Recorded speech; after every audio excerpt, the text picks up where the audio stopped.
Well, hello again. Welcome to our study of the book of Job. And we're near the end. We have heard Job cry out in response to his friends' accusations against him. We've heard him seek to hear from God. He's sought audience with God. And in the previous lesson, we looked at Elihu, who has been off stage, so to speak, for countless chapters. And after all the patience he had, he decided to speak up and address Job himself. And so for several chapters, Elihu spoke in many ways what was true of what Job's situation was and the assessment that he had of Job's friends. And as we mentioned last lesson, it could be that some of the things that he said and the way he said them prepares Job for the speech that he's going to hear from God. And we're going to look at that today in the title lesson, Hearing God in the Storm.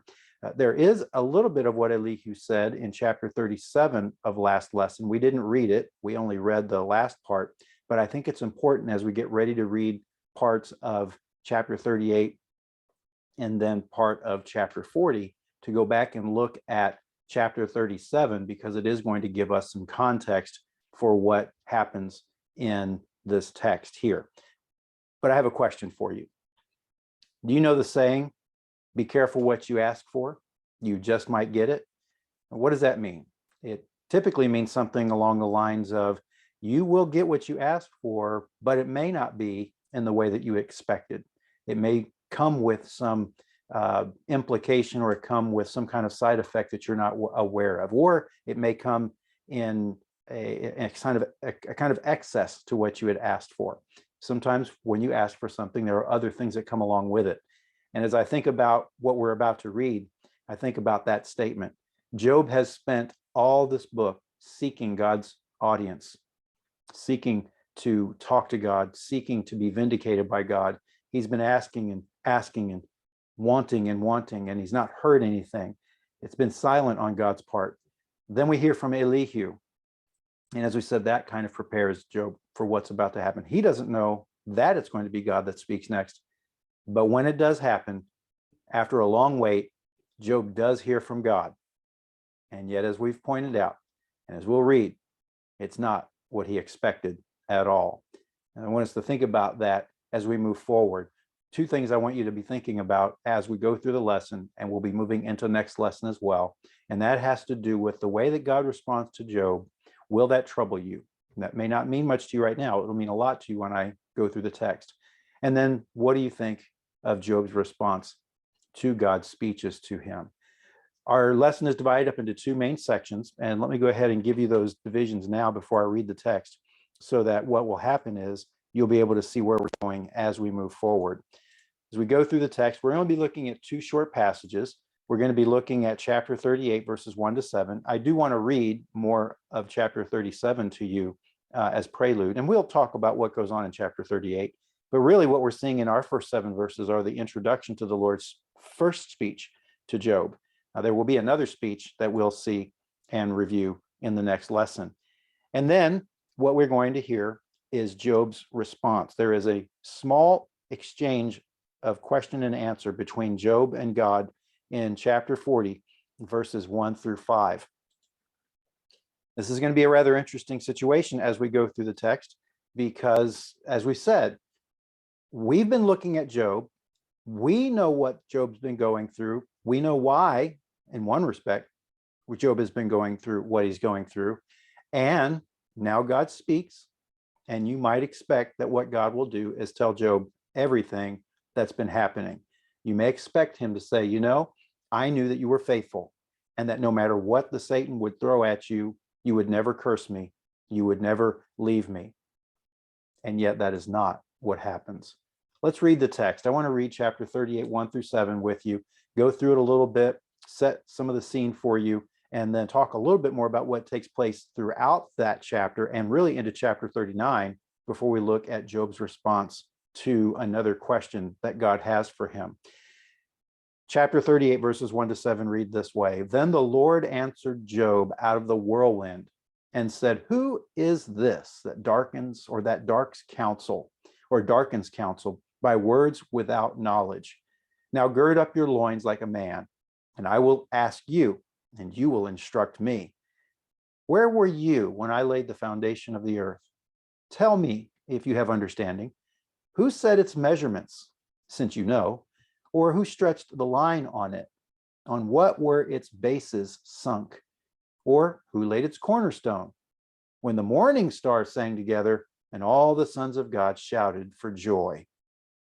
Well, a couple of things we want to think about. First, how this response comes. It's out of the whirlwind. And one of the things we find here, a lot of times when God will appear, he will appear with a word for someone in this kind of response in a very, very strong way.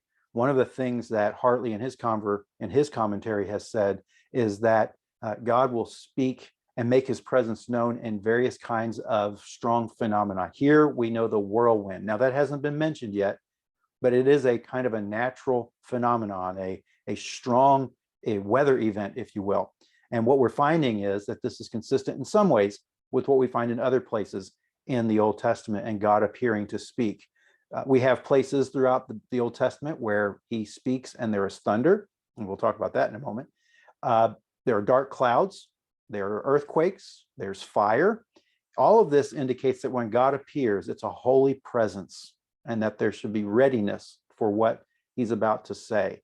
And many times what you find is that these weather events, this phenomenon that occurs, serves as a witness to what God is about to say. With all of that, just a quick aside, it is rather interesting that when Elijah is running from Jezebel, and after he had defeated the prophets of Baal and he goes back to Mount Horeb, he waits for God to speak.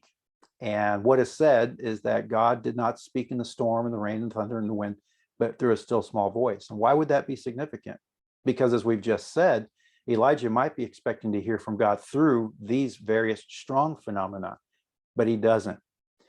What we're hearing here is that there is a whirlwind.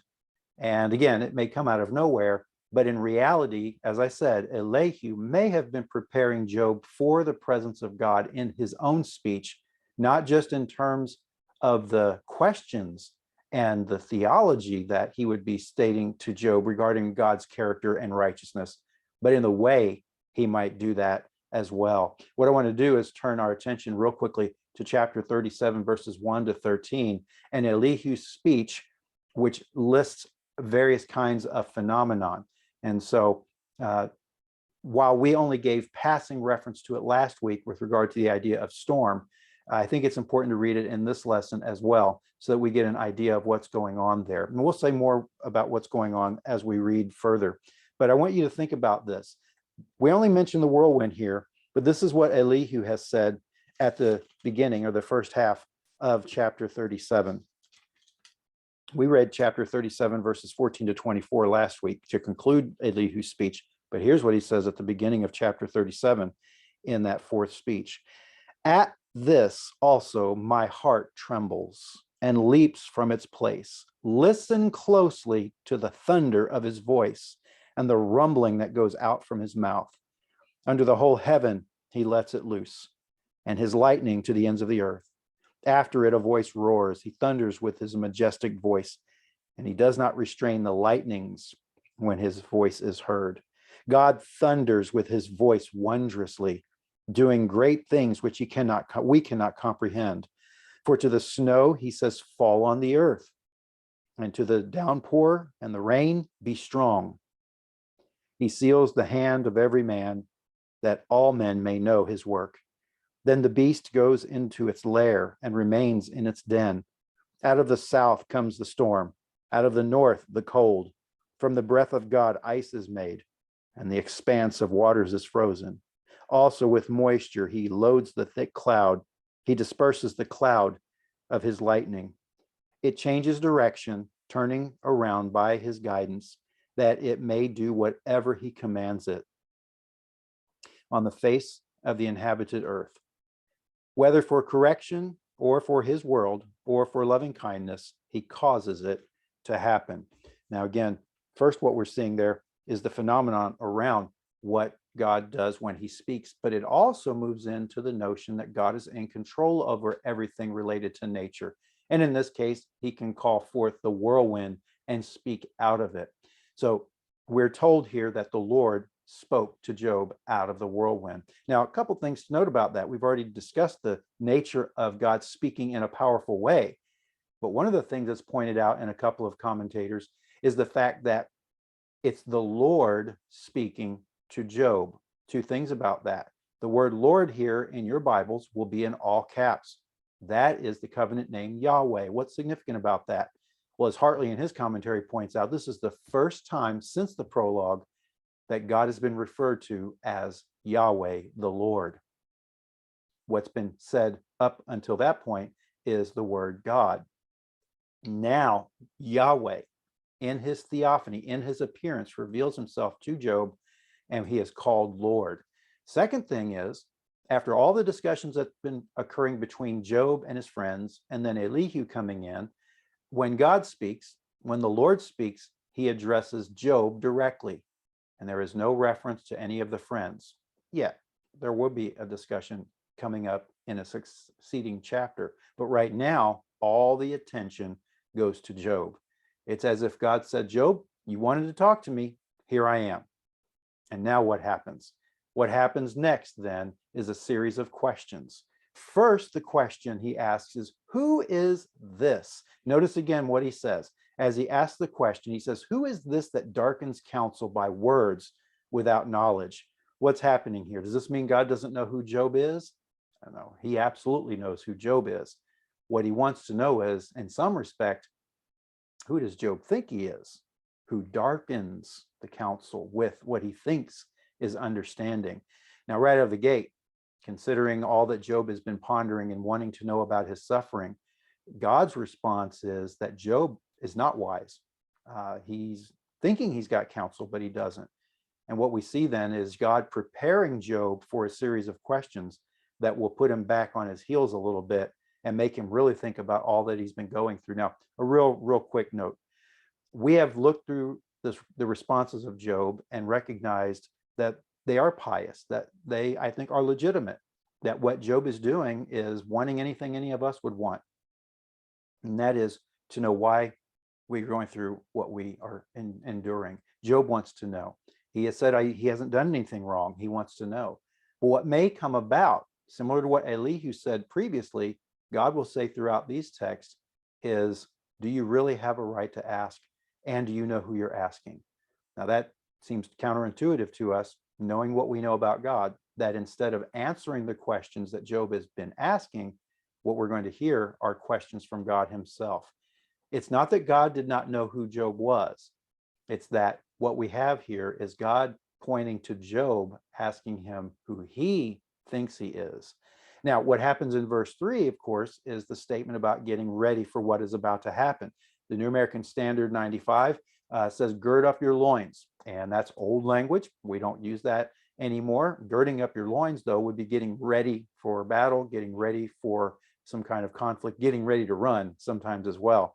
But really, in essence, what's going on here is like the NIV and many other translations will say, it's brace yourself, get ready. I hope that you're ready for what's about to happen. And here's what happens. God looks at Job and says, I will ask you, and you will instruct me. It is interesting that Job has had a series of questions throughout these dialogues.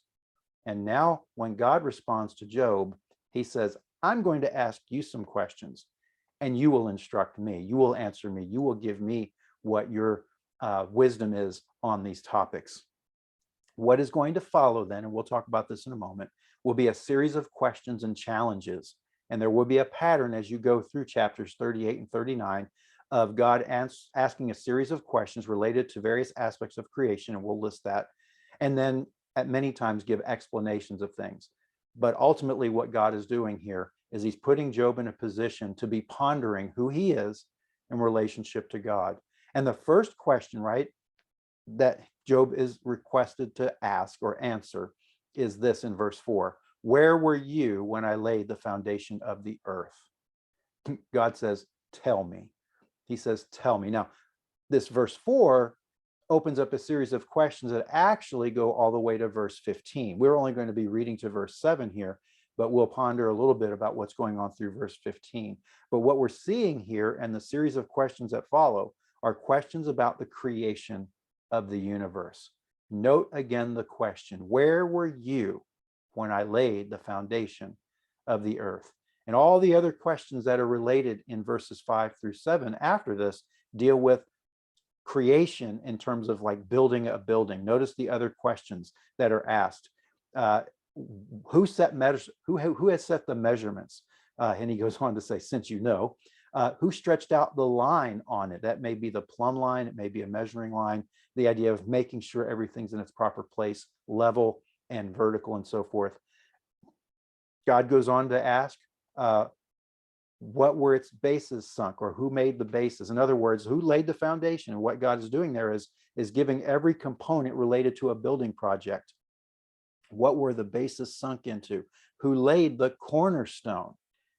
And then he concludes with this. Now, the text actually goes on to verse 15. We're not going to read that. But one of the things that's pointed out here is the timing of all this.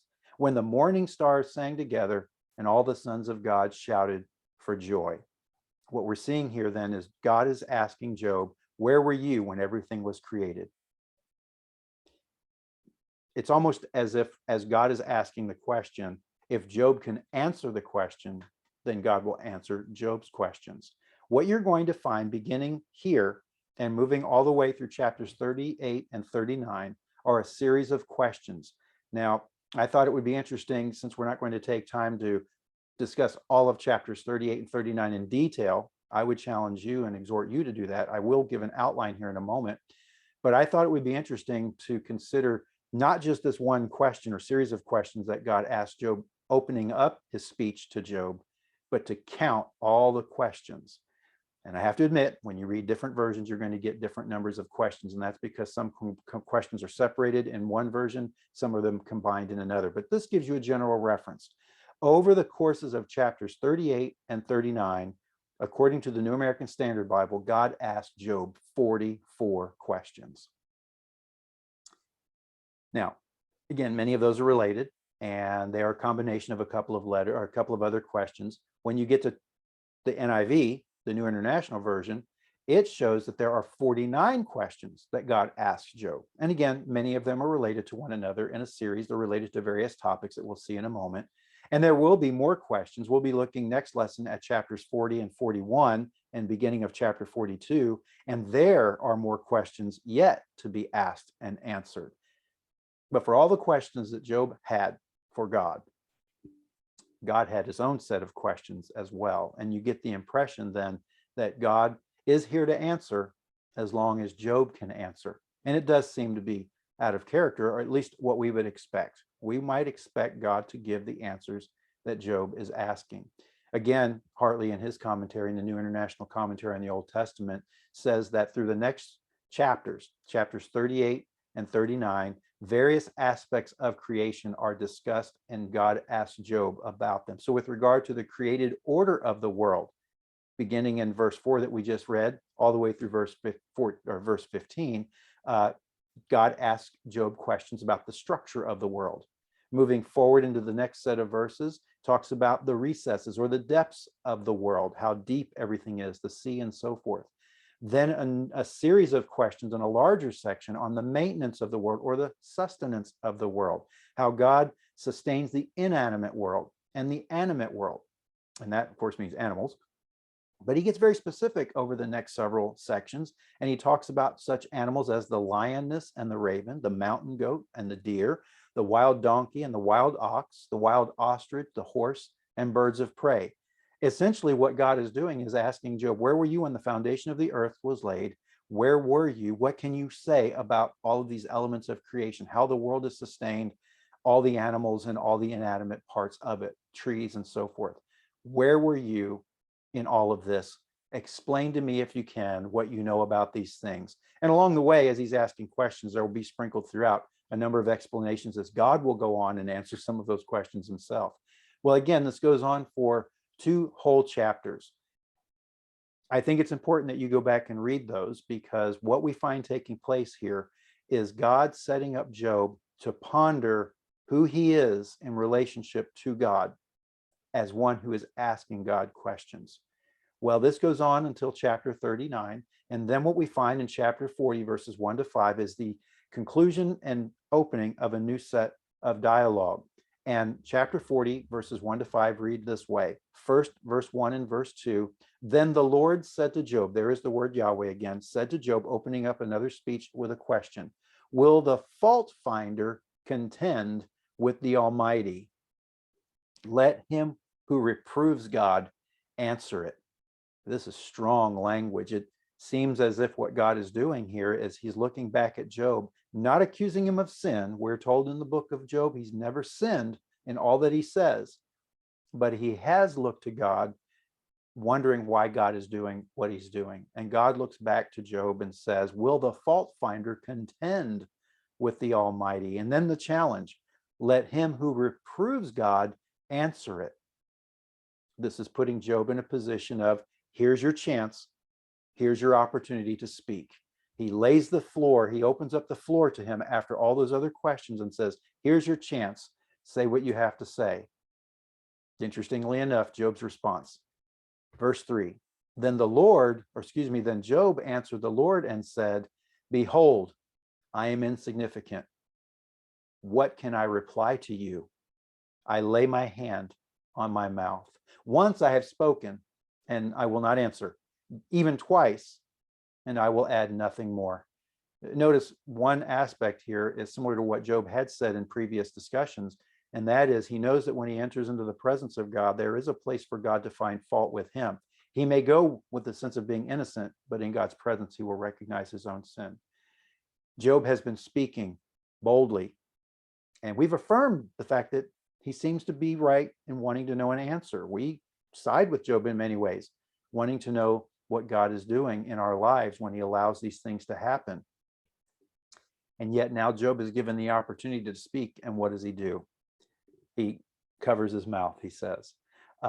This is similar to the language that was used by Elihu when he's talking to Job about how he's now going to open up his mouth, loose his tongue, and so forth, and words are going to come out through his tongue. Here, Job is doing the opposite. He's saying, I lay my hand on my mouth. He recognizes his own insignificance and really says, what can I say? Given the opportunity, he's struck dumb, if you will. He's struck mute. He's only able to say that he can't say anything. This is a pretty short discussion that we've had so far, but I want to bring up a couple of questions because this is going to then lead into our discussion of the rest of God's speech to Job and Job's final response moving forward. Let's think about God's words to Job over these two chapters. And I have this question regarding God's response to Job. Does God's response to Job trouble you? One of the things we've said from the beginning of the study, and I'll mention it here, is that even though we know on one level God allowed trouble to come on Job, that alone might trouble us. In other words, we might be troubled that God would even allow this to happen, knowing Job hasn't done anything. It's almost as if Job was being picked on. The Satan was obviously picking for someone to tempt and to torture, and God says, consider my servant Job, where he is blameless and upright. He fears God and shuns evil. And we know that ultimately God is confident in Job that he's going to pass the test. So we pointed that out as well. God's motivation was to prove to the Satan that that Job did not worship God solely because God blessed him. Job worshiped God because he was worthy of worship, and that's what God was trying to show the Satan. We pointed out also the fact that Job would go out of his way to quote, atone for his children's sin if they had any. He truly wanted to worship God. We also know that Job would remain faithful through all of this. And we're told at the beginning of the trials that he remained faithful, that he never cursed God, that he never sinned in all that he said. God had already told Satan twice that Job would remain faithful, that he would pass the test. Well, going back to my comment, we pointed out at that time that knowing the motivation of God, we might be able to appreciate or understand what God was doing. We know what God was doing. Job never knows. So now when we get to hear Job or God speak to Job, he doesn't respond with the questions or to the questions that Job asked. Would we not expect then God to say to Job, here's why this happened? But instead, what we find is God is essentially saying, I'm not obligated to tell you. Ask me some questions and I will answer you. It's interesting, God does this. Jesus did something similar near the end of his ministry during the week of his passion. The religious leaders came up to him and asked a question about the authority that Jesus is doing these things. And Jesus asked them a question and said, look, I'm going to ask you a question. John's baptism, where did it come from? Did it come from man or from God? And he says, if you answer that question, then I'll answer you. The religious leaders pile together in a huddle and they ponder what's going on. They, of course, recognize that the people thought that this word of John the Baptist came from God. They know that if they say that to Jesus, then they would be asked by Jesus, why didn't you believe? But if they said it came from man, well, then they had a quandary because they knew the rest of the people thought that John came from God as a prophet. So they go to Jesus and say, we don't know. And Jesus basically says then, well, then I'm not going to answer the question you asked me. In a similar fashion, then, when Job hears from God, God asks Job a question with the same kind of notion and attitude. I will ask you questions and you will answer me. With the stipulation, perhaps, understood and inferred or implied, if you can answer my questions, I'll answer your questions. With that information in mind, knowing that God does not answer the question that Job was having or was asking this whole time, let me ask again, does what God say to Job trouble you? In essence, as we said, God says to Job that you have no right to challenge me or to question me. I'm under no obligation to give you an answer or a reason for why I do the things that I do. Because of who I am and what I have done as creator and sustainer of all things, I can do as I do. Does that trouble you again? I want you to be thinking about that. What is your response to God's questioning of Job? Now, let's ask another question related to Job specifically. What do you think about Job's response to God at this point? God has given him the floor and said, now's your chance to answer or to ask me a question. What do you want to know? What is it that you want to say to me? And all Job can do is remain speechless. All he can muster is the words, I really can't say anything. I have no reply. How do you respond to Job? What do you think of Job in that regard? This whole time, he has been saying he wanted an audience with God. He wanted to hear from God. He wanted God to vindicate him. He wanted to know from God why this was happening. Now, given the opportunity, he has nothing to say. He's speechless. He doesn't want to open his mouth. He says he lays his hand over his mouth. With that, though, Job's response doesn't end God's speeches. It's not like God says, well, I guess we're done here. He doesn't say that.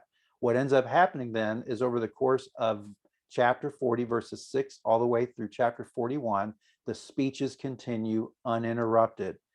And what we're going to hear are more questions out of those chapters with more explanation along the way.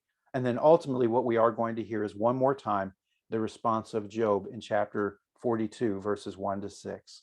What will happen is then we're going to come back to the questions that I just posed. What is your response to God's speeches to Job? In other words, does what God say trouble you? And what about your thoughts on Job's response, given the opportunity he had to speak back to God? So what I want you to do is think through those questions until then. And I will say this much as we get ready to ponder that. Our answers to those questions reveal something about our view of God and our view of ourselves in response to that view of God. I'll come back to that when we talk about the lesson next time, but I'll point out again, whatever our thoughts about what God says to Job, whatever we think about God's response to Job will reveal something about our view about God, and it will reveal something about our views of ourselves in response to that view of God. It's awkward way of saying it, I know, but I want us to be both reflective of our response to God, but also reflective of who we are as we respond to God. In other words, what do we think about God and what do we think about ourselves? Notice the way Job thought about himself once he encountered God himself. Well, I want to pray now. And then as we get ready to think about next lesson, I'll merely tell you the title, look at the verses, and then we'll have our blessing. Father, we thank you for this word. We thank you that you spoke to Job, and we know it's not an answer that he would have expected. At this point, he's wanted to know why he's going through the pain and suffering that he's enduring. And at this point, you've given him no answer. You've asked him many questions. And we know, Father, there are times when we have questions, and yet we need to understand who we are in relationship to you. We know that you're a good God, and we know that you are creator and sustainer of all things, and that we had no part in creation, and that we are merely blessed to have you as our sustainer. And so we're reminded that you are a great and powerful God. I just pray right now that as we consider the words you spoke to Job, we will reflect upon our view of you and what we think of who you are and who we are in relationship to you. What do we think about ourselves? What do we learn about ourselves in our response to you? Lord, we know the most important thing to understand when we go through difficulty is that you are God. You are in control. All things are held together in your hands, and we should be led to worship. Help us now to honor you and bless you and to give you the praise and glory that you deserve and desire. We pray all this in Jesus' name. Amen.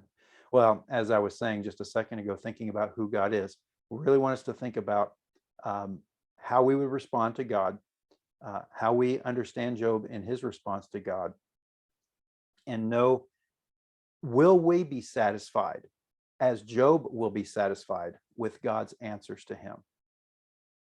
That will tell us a lot about ourselves.